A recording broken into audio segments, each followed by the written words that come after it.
मैं Ashutosh Kumar from media Maurya senior secondary school Danapur.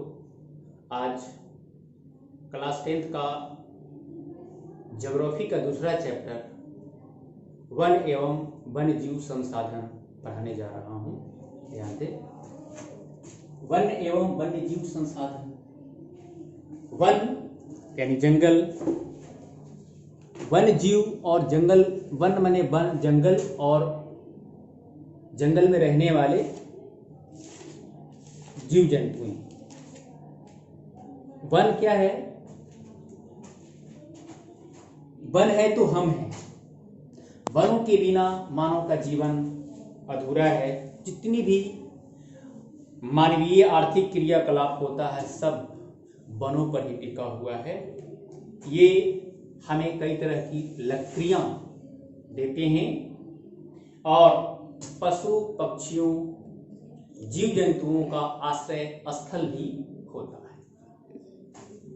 Bharat में one प्रतिशत वाला जो राज्य है, सबसे ज्यादा वनों का प्रतिशत वाला राज्य है मिजोरम और सबसे वन क्षेत्र वाला राज्य है मध्य प्रदेश। सर्वाधिक वन वाला प्रदेश मध्य प्रदेश, जहां 77.7% क्या है, वहां वन है। और मिजोरम एक ऐसा राज्य है जहां पर वनों का प्रतिशत एरिया के आधार पर 91% से ऊपर है।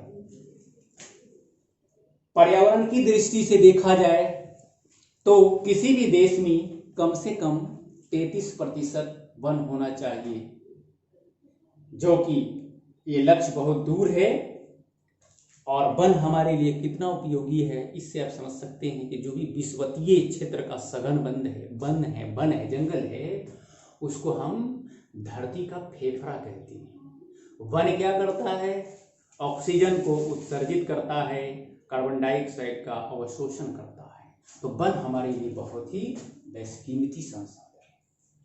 भारत में जैव विविधता बहुत ज्यादा है। भारत जैव विविधता के क्षेत्र में धनी है। जैव विविधता का मतलब क्या?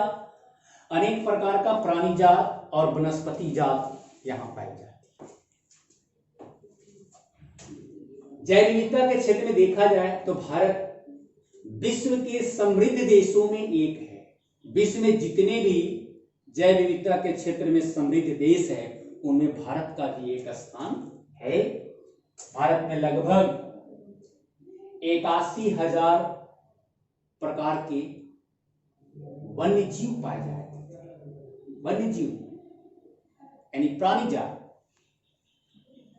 और लगभग 47,000 प्रकार के यहाँ वनस्पतियां पाई जाती है भारत में। इतनी यहाँ जैव विविधता है। इनमें से 15,000 जो वनस्पतियां हैं वो भारतीय मूल का है। मीन्स इसकी उत्पत्ति भारत में हुई। 15,000 प्रकार की वनस्पतियां और यहीं से दूसरे देशों में गया। तो भारतीय मूल की वनस्पतियां 15,000 और 81,000 प्रकार के यहाँ जीव जंतु है। इससे अनुमान लगा सकते हैं कि भारत में कितने जैव विविधता ज्यादा है अनुमानतः। लेकिन इन फ्लोरा और फौना, वनस्पति जात और प्राणी जात पर संकट आ चुका है। अनुमानतः भारत में 10% जो वनस्पति जात है, जिसको फ्लोरा भी कह सकते हैं, वो लुप्त होने की कगार पर है। खतरा है। 10% वनस्पतियों पर खतरा है और 20% स्तनधारियों को लुप्त होने का खतरा है। स्तनधारी माने जो दूध देने वाली जीव जंतु है। तो स्तनधारियों 20% स्तनधारी खतरे में है।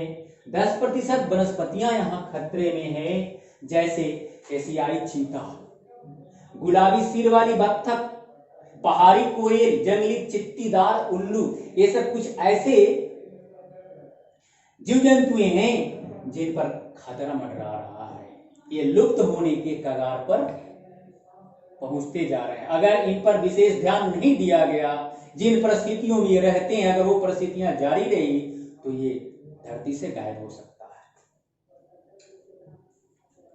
वर्ल्ड की एक संस्था है, अंतर्राष्ट्रीय प्राकृतिक संरक्षण और प्राकृतिक संसाधन संरक्षण संघ। ये वर्ल्ड की संस्था है जो वनस्पति जात और प्राणी जात को कई वैरायटी में बांटा है, कई वर्गीकरण किया है। इसको कहते हैं IUCN। तो अंतर्राष्ट्रीय प्राकृतिक संरक्षण और प्राकृतिक संसाधन संरक्षण संघ ने फ्लोरा और फौना को कई रूपों में वर्गीकृत किया है, यानी इस धरती पर पाए जाने वाले वनस्पतियों और जीव जंतुओं को कई क्लासिफिकेशन किया है, कई भागों में बांटा है। कौन बांटा है? IUCN ने, जो ये संस्था।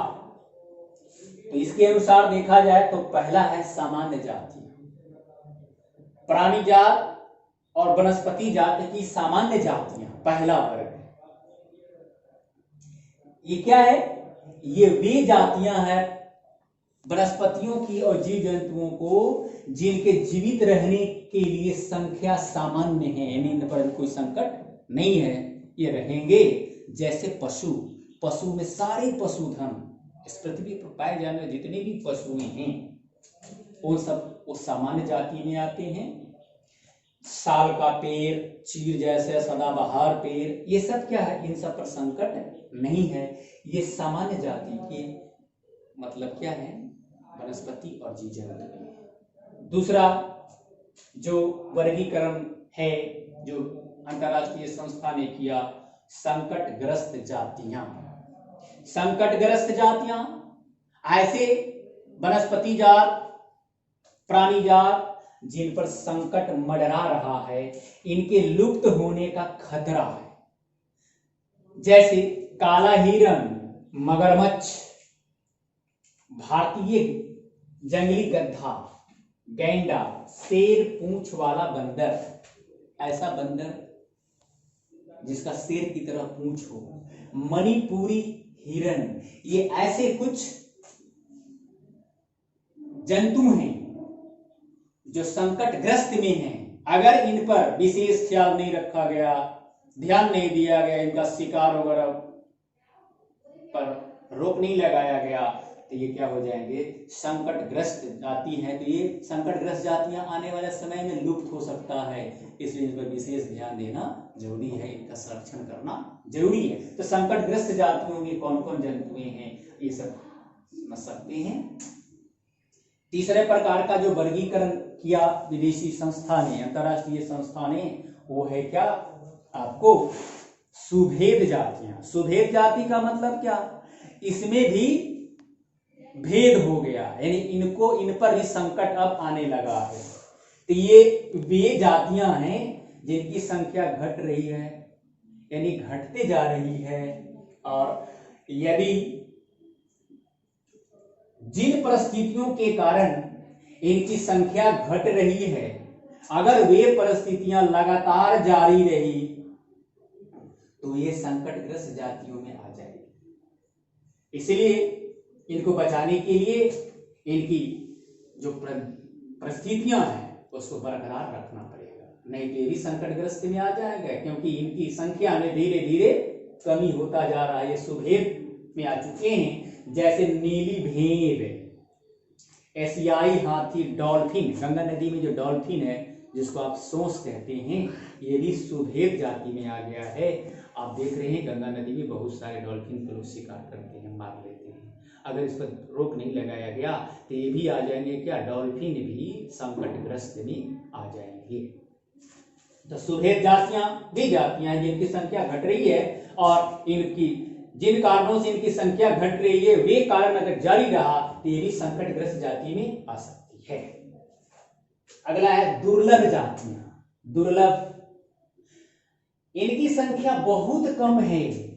दुर्लभ जातियां वे जातियां हैं, जंतुओं की वो प्रजातियां हैं जिनकी संख्या बहुत कम है या सुभेद है, यानी कम है और कमता जा रहा है।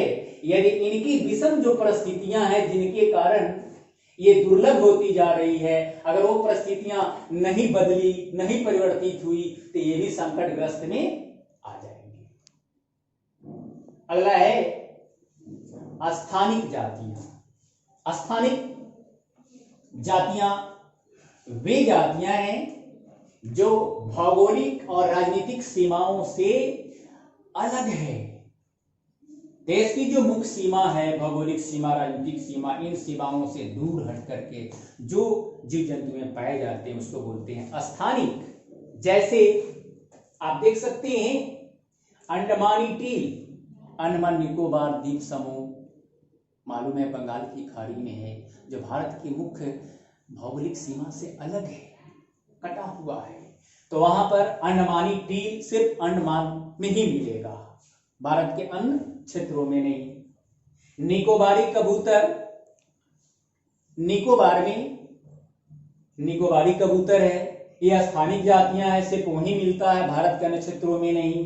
अंडमानी जंगली सूअर और अरुणाचल प्रदेश के मिथुन, अरुणाचल प्रदेश में मिथुन एक जानवर मिलता है, वो सिर्फ अरुणाचल प्रदेश में ही पाया जाता है। तो ये कुछ ऐसी जातियां हैं जीवों की जो स्थानिक जातियां हैं, और अगर उन क्षेत्रों में ध्यान नहीं दिया गया तो उस क्षेत्र से भी ये गायब हो सकते हैं।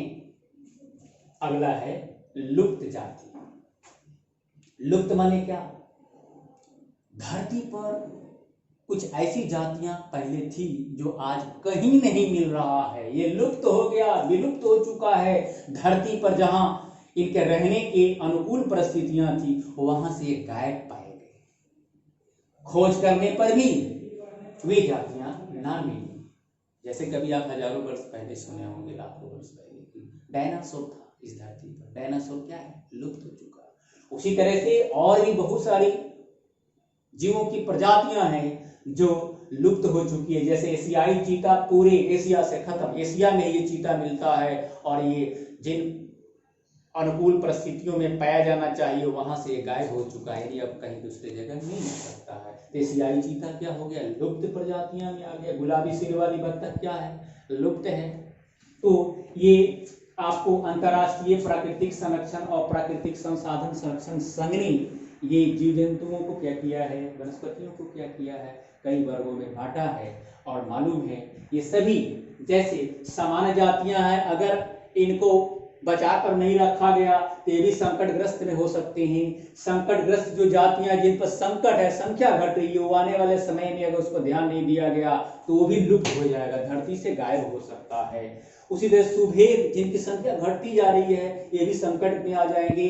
दुर्लभ जातियां बहुत कम है, अगर इन पर ध्यान नहीं दिया गया तो ये सब क्या हो जाएंगे? लुप्त हो जाएंगे, धरती से गायब हो सकते हैं। इसलिए वन्य जीव संसाधनों का संरक्षण हमें बहुत ही जरूरी है। ये है तो हम हैं, ये ना रहेंगे तो हम सबका जीवन भी खतरे में पड़ जाएगा। आज मैं इतना ही बताऊंगा, आगे के वीडियो में बताऊंगा आखिर वनों का विनाश क्यों होता है।